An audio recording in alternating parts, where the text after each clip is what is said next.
जय माँ काली मित्रों, आपका मेरे चैनल माँ काली माँ दुर्गा शक्ति संवाद में स्वागत है। मित्रों, अगर आप मेरे चैनल पर नए हैं तो आप मेरे चैनल को सब्सक्राइब कीजिए, लाइक कीजिए और शेयर कीजिए।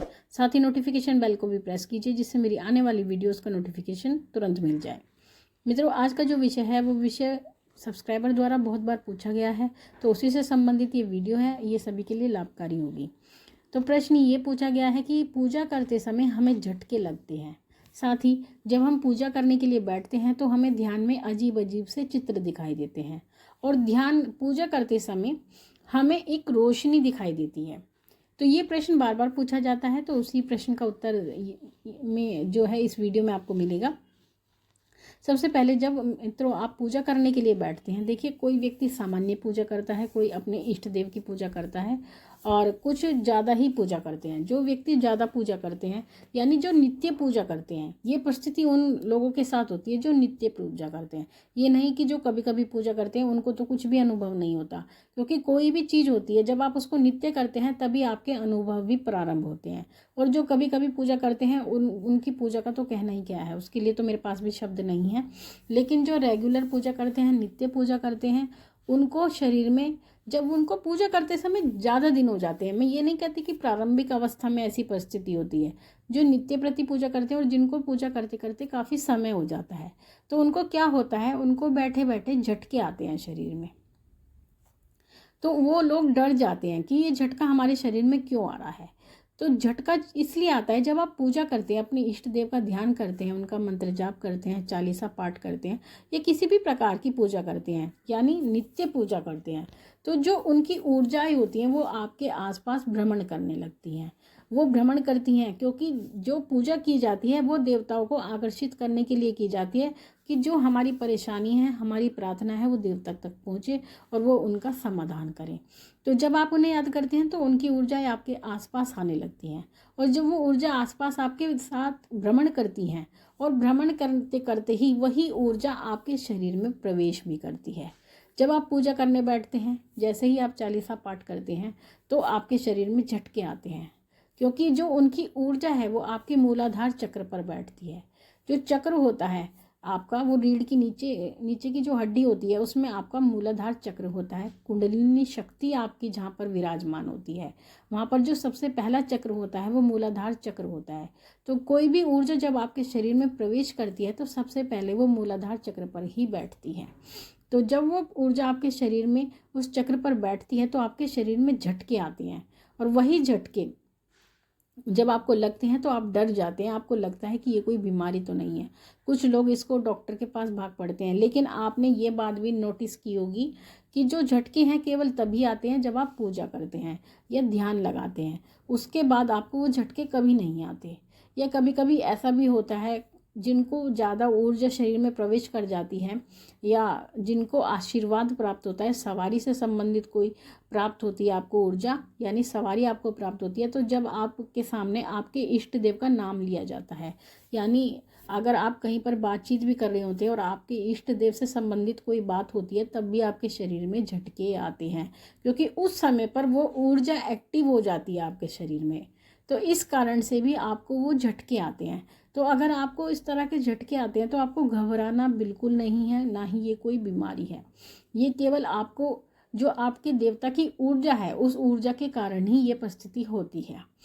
और यही परिस्थिति आपको एक संकेत भी देती है कि जिस देवता की आप पूजा कर रहे हैं वो उसकी ऊर्जा, उनकी शक्ति आपके आसपास है और आपके देवता आपकी पूजा को ग्रहण कर रहे हैं। यानी ईश्वर आपको जानते हैं।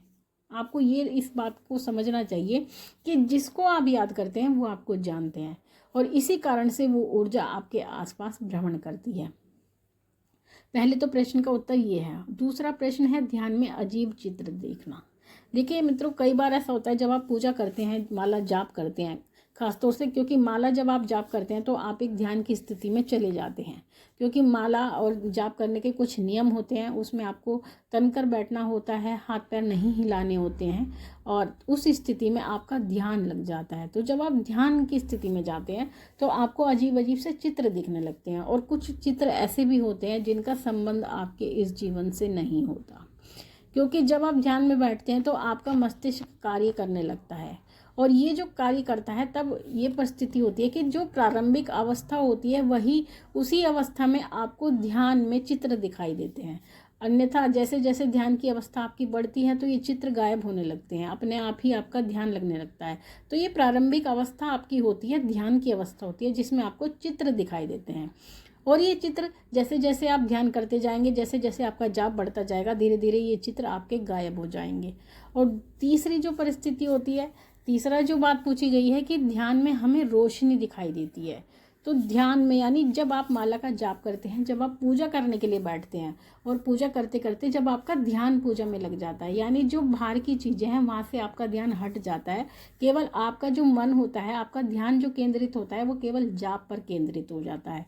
तो ऐसी परिस्थिति में आपकी आंखें बंद हो जाती हैं, जाप आपका लगातार चलता रहता है। और जब आपकी आंखें बंद होती हैं, जाप चलता रहता है, तो आपको एक रोशनी दिखाई देती है। तो वो रोशनी क्यों दिखती है, किस बात का संकेत है जो रोशनी आपको वो दिखाई देती है?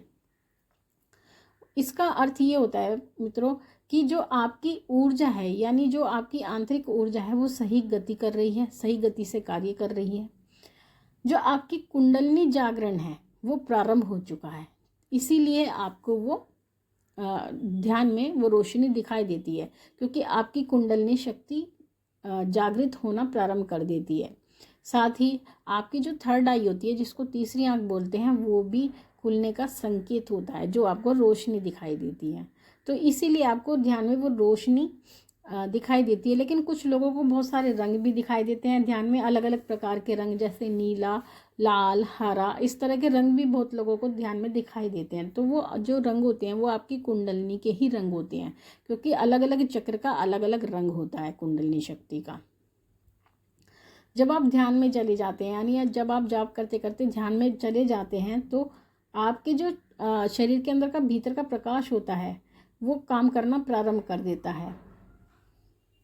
प्रारंभ में वो कम होता है, पहले आपको थोड़ा हल्का हल्का प्रकाश दिखाई देता है। जैसे जैसे ही आप जाप बढ़ाते जाएंगे, जैसे जैसे आप ध्यान में बढ़ते जाएंगे, तो वो प्रकाश तेज होना शुरू हो जाता है, यानी उसकी रोशनी बढ़ती चली जाती है।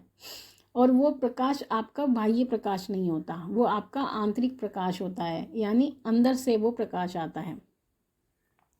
तो ये सब संकेत होते हैं कि आपकी कुंडलिनी शक्ति कार्य कर रही है, आपकी थर्ड आई ओपन होना प्रारंभ हो चुकी है, इसलिए ही आपको ये संकेत दिखाई देते हैं। लेकिन इससे आपको डरने की कोई आवश्यकता नहीं होती, आपको अपना पूजा पाठ जैसा आप कर रहे हैं उसको करते जाना है, और यही अनुभव आपके आगे बढ़ते जाएंगे तो धीरे धीरे करके आपका कुंडलिनी जागरण भी प्रारंभ हो जाता है। कुछ लोगों का कुंडलिनी जागरण केवल पूजा मंत्र जाप करते करते ही हो जाता है, उन्हें कुछ भी करने की अलग से आवश्यकता नहीं पड़ती। अन्यथा कुंडलिनी जागरण के लिए बहुत बहुत बड़े प्रोसीजर भी होते हैं जो लोग फॉलो करते हैं, तब जा कर के कुंडलिनी जागरण होती है।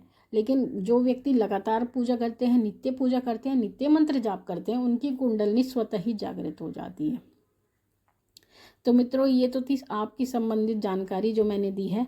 अब अपने सब्सक्राइबर का प्रश्न लेते हैं। प्रश्न है मनीषा ठोकर जी का, इन्होंने कहा है ठाकुर जी का, जय माँ काली। माँ, मुझे माँ काली की सवारी 2 साल से आ रही है, लेकिन अब वो सवारी मेरे घर वालों को बोलती है मैं इस लड़की को अपने साथ ले जाऊंगी, तो माँ इसका क्या मतलब है? प्लीज़ आंसर देना और उसका हल भी बताना, घर में सभी परेशान हैं। देखिए बच्चे, अगर आपको माँ काली की सवारी आ रही है, पहली बात तो जो सवारी आती है कभी भी ये बात नहीं कहती कि मैं इसको लेकर जाऊंगी। हमने आज तक ये बात किसी से नहीं सुनी। हाँ, कभी कभी ऐसा हो सकता है कि अगर आपके घर में कोई त्रुटि हुई हो, या आपका किसी ने अपमान किया हो, यानी आपका अपमान किसी ने किया हो, या आप किसी कारण से बहुत ज़्यादा परेशान रही हो, तब तो सवारी इस परिस्थिति में कह देती है कि मैं इसको लेकर जाऊंगी, आप बच्चे को परेशान करते हैं। अन्यथा सवारी ये बात बिल्कुल नहीं कहती कि इसको लेकर जाऊंगी।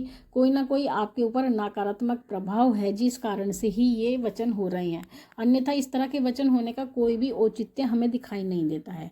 तो अगर आप किसी भक्त या दरबार से जुड़े हैं, अगर आपके गुरु हैं, तो सबसे उत्तम है वो इस समस्या का समाधान तुरंत कर सकते हैं, और जो परेशानी आपके साथ चल रही है वो उसको तुरंत पहचान लेंगे, क्योंकि इस तरह के वचन करना सवारी का उचित नहीं होता है। तो आप अपने गुरु से संपर्क करें। अगला प्रश्न है रजनीश बर्मन जी का, इन्होंने कहा है माँ मुझे पहले अपनी कुल देवी की सवारी आती थी लेकिन अब नहीं आ रही है, क्या करूँ कि पुनः मुझे प्राप्त हो सके। पहली बात तो कुल देवी की अगर आपको सवारी आ रही थी तो बहुत अच्छी बात है, कुल देवी की सवारी आना। लेकिन हो सकता है आपसे कुछ ना कुछ त्रुटि हुई हो, क्योंकि ऐसा नहीं होता, जब सवारी आना प्रारंभ हो जाती है तो सवारी इतनी आसानी से जाती नहीं है। आपसे कोई ना कोई बहुत बड़ी गलती हुई है, कोई त्रुटि हुई है आपसे, जिस कारण से ही सवारी गई है। और सवारी का पुनः प्राप्त करना इतना आसान नहीं होता, उसके लिए आपको बहुत मेहनत करनी होती है। आपको अपनी कुल देवी को प्रसन्न करना होगा, जो आप उनको भोग प्रसाद देते आए हैं वो भोग प्रसाद आपको देना होगा। अगर आपने बंद कर दिया है तो आप उसको प्रारंभ कर दें और उनकी पूजा साधना करें, और उनको अपने हर त्योहार पर, होली दिवाली जो भी समय होता है, उनको जरूर पूछें और उनके संबंधित सामान भी जरूर निकालें, और स्थान पर भी आप कुल देवी के जाएं तो आपकी सवारी वापस आ सकती है। हम पूरी तरह नहीं कहते कि आएगी, लेकिन आप प्रयास करेंगे, अगर सच्चे मन से करेंगे तो सवारी आपको वापस प्राप्त हो सकती है। क्योंकि जब शक्तियाँ एक बार चली जाती हैं तो उनका वापस आना असंभव होता है। तो आप ये कोशिश करें, माँ भगवती ने चाहा तो आपको पुनः प्राप्त हो जाएगी कुल देवी की सवारी। तो मित्रों, ये आपके प्रश्नों के उत्तर थे। तो अब माँ काली से मैं यही प्रार्थना करती हूँ कि वो आपके भंडारे भरती रहे और आपकी सभी मनोकामनाओं को वो पूर्ण करती रहे। आपसे फिर मिलूंगी अपनी अगली वीडियो में, तब तक के लिए जय महाकाली, जय महाकाल।